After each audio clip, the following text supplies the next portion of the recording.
सो हुण आपां स्टार्ट करना हैगा अज कोनिक सैक्शन। ठीक है। सो कोनिक सैक्शन च की हैगा कि एक कोन नूं जदों असीं अलग अलग तरीके नाल कट्टदे हां तां साडे कोल किहड़ियां डायग्राम्स बन जांदियां। ठीक है। सो जिद्दां हुण आह कोन आ कोन लिया होया, इहनूं जे असीं इदां सीधा ही कट्टीए, ठीक है, ये मतलब जे बिल्कुल सीधा सेंटर चो सीधा प्लेन कट किया तो साढ़े को सर्कल की शेप बनेगी। जे मैं थोड़ा जिहा कट मारना, टेढ़ा कट मारा, ठीक है, तो एलिप्स बनना। जे मैं पूरी थल्लों जिहड़ी शेप हैगी इत्थों कट करूँगी टेढ़ा तो पैराबोला की शेप बननी है।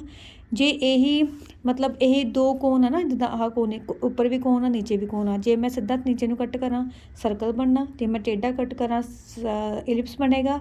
जे मैं सिर्फ एक पासे कट किया तो पैराबोला बनना, जे मैं दोनों पासे कट कर दूँगी तो मेरे को हाइपरबोला बनना। ठीक है। सो इस चैप्टर च असीं इन्हां नूं ही सर्कल, एलिप्स, पैराबोला ते हाइपरबोला नूं पढ़ना हैगा। ये चैप्टर बहुत इंपॉर्टेंट है बिकॉज ये चैप्टर सिर्फ हुण नहीं आना हैगा, जो असीं BSc 1 च भी करते हैं ना उदों भी ये चैप्टर सारा टॉपिक इस चैप्टर का ही आना। मतलब BSc 1 दी एक बुक पूरी थोड़े इस चैप्टर ते ही बेस्ड हैगी है। ठीक है। सो सब तो पहला सैक्शनस ऑफ ए कोन दे विच कौन कौन हुंदा।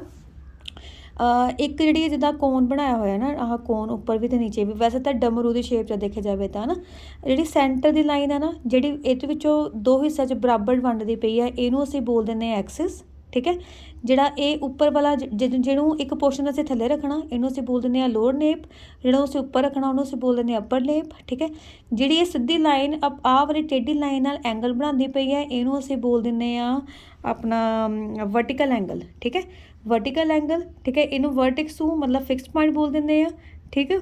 सो इस तो बाद जो जनरेटर आया ना, जनरेटर मतलब आड़ी लाइन आ जी शेप इनू इदा घुमाती पई है, इनू असीं बोल दें जनरेटर। ठीक है। सो इदा अलग अलग चीज़ां हैगियां ਜਿਹੜੀਆਂ इनू इतों असीं अलग अलग शेप्स बना सकते हैं। ठीक है। सो सब तो पहला तो आ गया सर्कल।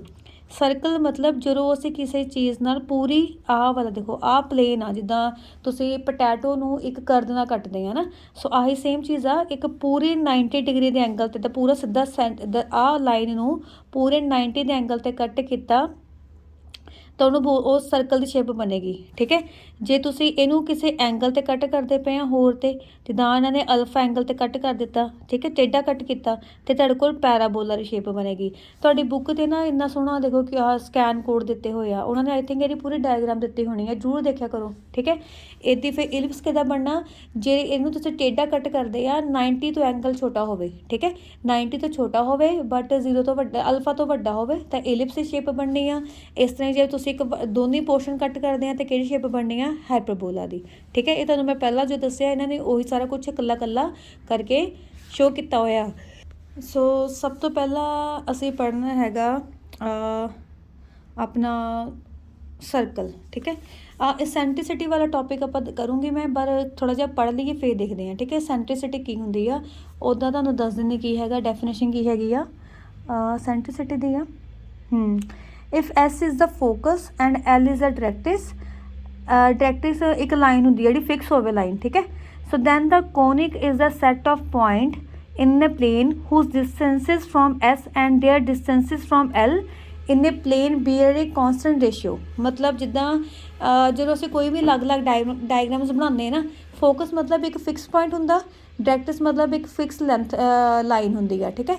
सो जदों साडा एक पॉइंट किसी भी शेप के कोई पॉइंट है ना, जिद्दां चलो सिंपल जी गल सर्कल की गल करते हैं। ठीक है। सर्कल सर्कल का मतलब की हुंदा, जिद्दां आह कोई पॉइंट है ना, फिक्स पॉइंट आ, एदी है लेंथ आ कर सर्कल के सारे पासियों ये लेंथ जी जिन्होंने तुसीं रेडियस बोलते हैं ये फिक्स होंगी है ना। सो इदी जिहड़ा अपना अपना हैगा कोनिक सैक्शन, ये की हुंदा कि ਜਿਹੜੇ अलग-अलग कोनिक्स आ, मतलब सर्कल आ, एलिप्स आ, हाइपरबोला है ना, ये कहता है is the set of points in the plane whose distances, ਜਿਹੜੇ डिस्टेंस ਜਿਹੜੇ ਹੈਗੇ ਆ ਉਹ S ਤੋਂ ਤੇ directrix distances from L line तो एक कॉन्सटेंट रेशियो ਹੁੰਦੇ ਆ। ठीक है। ਹੁਣ ਜਿੱਦਾਂ ਇਹ ਜਿਹੜੀਆਂ ਮੈਂ ਰੇਸ਼ੋ ਵਾਲੀ ਗੱਲ ਕਰਦੀ ਨਾ, ਇਹ ਪੈਰਾਬੋਲਾ, एलिप्स ਤੇ ਹਾਈਪਰਬੋਲਾ ਦੇ ਵਿੱਚ ਹੀ ਚੱਲਦਾ ਹੁੰਦਾ। ਜਿੱਦਾਂ ਮੈਂ ਆ ਦੱਸਿਆ ਤੁਹਾਨੂੰ सर्कल ਦੇ ਵਿੱਚ ਸਿਰਫ ਇੱਕ ਫਿਕਸ ਪੁਆਇੰਟ ਤੋਂ ਲੈਂਥ ਫਿਕਸ ਹੁੰਦੀ ਆ, ਜਿਹੜੀ ਰੇਡੀਅਸ ਜਿਹਨੂੰ ਤੁਸੀਂ ਬੋਲਦੇ ਆ ਇਹ ਸੇਮ ਹੀ ਹੁੰਦਾ। पर जो तुसी पैराबोला की गल करनी आ, जो तुसी इलिप्स की गल करनी आ, जो तुसी हाइपरबोला की गल करनी आ, उदों एक लाइन होनी आ, जिद्दां आ लाइन आ फिक्स आ इत्थे कोई भी पॉइंट लओगे ना, आह लेंथ तो ये लेंथ सेम होनी आ, जिद्दां आ पॉइंट है आ लेंथ तो ये लेंथ सेम होनी इस तरह ही, ठीक है। ये पैराबोला इदां आह इलिप्स शेप विच भी सेम आ, कोई भी इत्ते पॉइंट लऊंगी इस तो लेंथ तो इस तो लेंथ सेम होएगी। इदां सेम चीज़ हाइपरबोला के लिए, हाइपरबोला में दो पोर्शनस आने हैं, ठीक है। हुण सब तो पहला असीं करना हैगा सर्कल। सो सर्कल की हुंदा, a circle is the locus of A point. Locus मतलब रस्ता कह सकते हो तुसीं, एक उधर दा रस्ता हैगा, एक पॉइंट जिहड़ा कवर करदा पिया विच मूव्स इन ए प्लेन, जिहड़ा एक प्लेन विच होएगा, so that it's constant distance from a fix point. Era fix point और डिस्टेंस की होएगा कॉन्सटेंट हो जाना, ठीक है। The fix point is called centre. Fix point नूं असीं सेंटर बोल दिंदे आ, जिहड़ा फिक्स डिस्टेंस हैगा उहनूं असीं बोल दिंदे आ रेडियस, ठीक है। ये सेम वही चीज़ जो तुसीं आई थिंक पता नहीं तुसीं सर्कल पढ़िया कि पहला कि नहीं पढ़िया।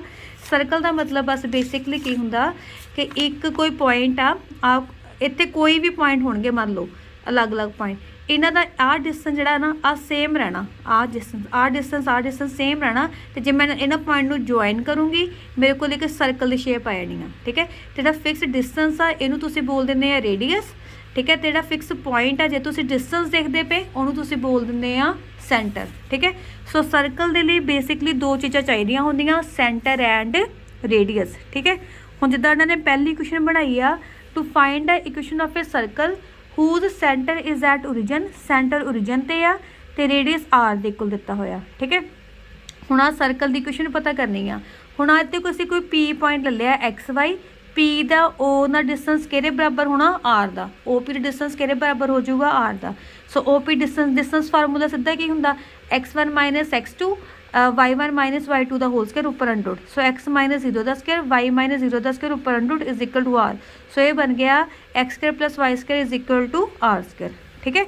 जे तक कहता पाया कि आर पॉजिटिव आ, एरा मतलब ये सर्कल होएगा। जे आर नैगेटिव हो गया ना, एरा मतलब सर्कल की इक्वेशन नहीं होनी, ये मतलब ये प्लेन मतलब इमेजनरी सर्कल हो जाना है, ठीक है। सो यही जे सेंटर उन्हें एच के दिता हुंदा 0 0 की जगह पर, सो इत्थे आ जाना सीगा एक्स माइनस एच का स्केयर वाई माइनस के का स्केयर। सो फार्मूला तुहानूं आ याद रखना पैना, आ वाला कि जो तुहानूं कोई सेंटर दिता होया तो रेडियस दिता होया, इक्वेशन ऑफ सर्कल की होएगी एक्स माइनस एच का square plus y minus k का square is equal to r square, ठीक है। सो सर्कल की इक्वेशन लिए दो चीज़ां चाहिए, सेंटर एंड रेडियस। माइनस करना एक्स के विच एच माइनस करना तो वाई के के माइनस करना। तो दूसरी फॉर्म होंगी आ जनरल फॉर्म। जनरल फॉर्म किहड़ी हुंदी, x square plus y square plus 2gx plus 2fy plus c is equal to 0। General form ना जे तुसीं स्केयरिंग खोलोगे तो देखो a square plus b square plus 2ab वाला फार्मूला लगाओगे तो उत्थे तुहाडे कोल आ बन जानी जनरल फॉर्म, ठीक है। सो ये की होएगी एक्स स्केयर, जो तुसीं क्वेश्चन करने ना जे तुहानूं सेंटर ते रेडियस नहीं दिता होया फिर तुसीं आ यूज़ करना। ये की हुंदी आ x square plus y square 2gx 2fy plus c is equal to 0। तुहानूं ये याद रखनियां पैणियां बिकॉज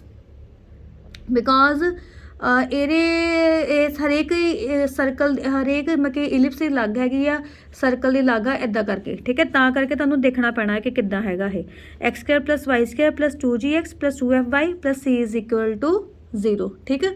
हुण इत्थों तुसीं जे सेंटर पता करना होवे तां, ठीक है, सेंटर किद्दां पता करना, एक्स के कोएफिशिएंट देख लेना। एक्स का कोएफिशिएंट कौन, 2g, ਇਹਦਾ हाफ कर देना, हाफ का मतलब 2 ਨਾਲ डिवाइड कितना आ गया, g आ गया माइनस जी, ये सेम चीज़ वाई दे ना करना, वाई का कोएफिशिएंट हैगा 2h, इनू 2 ਨਾਲ डिवाइड किया 2f सॉरी आ गया f है ना, f नू माइनस नाल मल्टीप्लाई करता। सो सेंटर हो जाना माइनस जी माइनस f, ठीक है। तो रेडियस किद्दां हो जाना, रेडियस हो जाना एक्स के कोएफिशिएंट का स्केयर हाफ ऑफ एक्स के कोएफिशिएंट का स्केयर हाफ ऑफ वाई के कोएफिशिएंट का स्केयर माइनस कॉन्सटेंट टर्म। ये फार्मूले जिहड़े तुहानूं याद करने आ। सेंटर का मतलब की आ, कोएफिशिएंट ऑफ एक्स एदा हाफ माइनस ना मल्टीप्लाई, कोएफिशिएंट ऑफ वाई एदा हाफ इनू माइनस ना मल्टीप्लाई। सो हुण अपने कोल क्वेश्चनस ये मैं थोड़े जिहे कीते होए आ 11A। सो पहला क्वेश्चन तो सिंपल हैगा, पहला आई थिंक मैं फर्स्ट पार्ट थर्ड पार्ट किया होया, ठीक है। Find the equation of the following circle, centre is 1 1, radius is √2। ठीक है, ਹੁਣ ਸੈਂਟਰ ਵੀ ਹੈਗਾ, ਰੇਡੀਅਸ ਵੀ ਹੈਗਾ। ਸੋ ਇਕੁਏਸ਼ਨ ਆਫ ਸਰਕਲ ਕੀ ਹੁੰਦੀ ਸੀਗੀ? ਇਕੁਏਸ਼ਨ ਆਫ ਸਰਕਲ ਹੁੰਦੀ ਆ x ਮਾਈਨਸ h ਦਾ square plus y minus k ਦਾ square is equal to r square. ਇੱਥੇ h ਕੌਣ ਆ 1, k ਕੌਣ ਆ 1। ਠੀਕ ਹੈ, ਸੋ ਸੈਟ हैगा 1 1, रेडियस हैगा √2। सो equation of circle is x minus 1 का स्क्वायर प्लस y माइनस 1 का स्क्वायर इज इक्वल टू √2 का स्क्वायर। ए दी स्केयरिंग खोल दी, a माइनस b का होल स्क्वायर का फार्मूला, ए दी भी स्केयरिंग खोल दी, a माइनस b की होल स्क्वायर का फार्मूला, √2 का स्क्वायर हो गया 2। सो आ मेरे को इक्वेशन आ गई 1 का स्क्वायर 1, 1 का स्क्वायर 1, 1 प्लस 1 2, 2 के नाल 2 की हो जाने हैं cancel. So equation of circle आ गई x square plus y square minus 2x minus 2y is equal to 0। So second question ਇਹਦਾ ਹੈਗਾ find the centre and radius of the circle. Second ਦਾ मैं फोर्थ पार्ट किया आ वाला part. ठीक है, सो ये की हैगा हुण x square plus y square minus 8x minus plus 10y minus 12 ਇੱਥੇ। ठीक है, हुण सेंटर ਦਾ फार्मूला की ਹੁੰਦਾ ਸੀਗਾ? x ਦਾ ਕੋਐਫੀਸ਼ੀਐਂਟ ਕੌਣ ਆ? -8, ਇਹਦਾ ਹਾਫ ਕਰ ਦੇਣਾ, ਹੋ ਗਿਆ ਮਾਈਨਸ ਦੇ 4 है ना। सो ਇਹ ਹੁੰਦਾ ਸੀਗਾ minus coefficient half of coefficient of x minus half of coefficient of y। ठीक है, ये आ गया फिर -1/2 माइनस 8 माइनस 1/2 10। सो ये आ गया 4 एंड -5। सो सेंटर हो गया 4 एंड -5। ठीक है, इत्थे मैं एक स्केयर कंप्लीट करना किया होया, बट तुहानूं जे मैथड हैगा फिर आपां शॉर्टकट ही लगावांगे। की formula? Minus coefficient of x upon 2 minus 1/2 coefficient of y। ठीक है, माइनस 1/2 कोफिशिएंट ऑफ x। ठीक है, तो रेडियस का फार्मूला की होना? वो हुंदा सीगा half of coefficient of x का square plus half of coefficient of y का whole square minus constant term. So आ गया है 4 का स्क्वायर प्लस 25 का स्क्वायर माइनस माइनस 12। ठीक है, सो ये सारा सॉल्व करके तुहाडे को √53 बन जाना। सो रेडियस हो गया √53। ठीक, question number 3। So question number 3 का मैं सैकेंड पार्ट किया होया find the equation of circle passing through 0 2 3 0 3 2। हुण देखो इत्थे ना सानू सेंटर दिता सी ना रेडियस दिता सी, इहदा मतलब असी ये क्वेश्चन करना हैगा जनरल मैथड नाल। ठीक है, सो जनरल च की हुंदा सीगा? सो सब तो पहला तो असीं लिखांगे let the equation of circle भी। अपने कोलों सर्कल की इक्वेशन लिख लैनी आ, किहड़ी लिखांगे असीं? जनरल वाली। किहड़ी हुंदी ओह?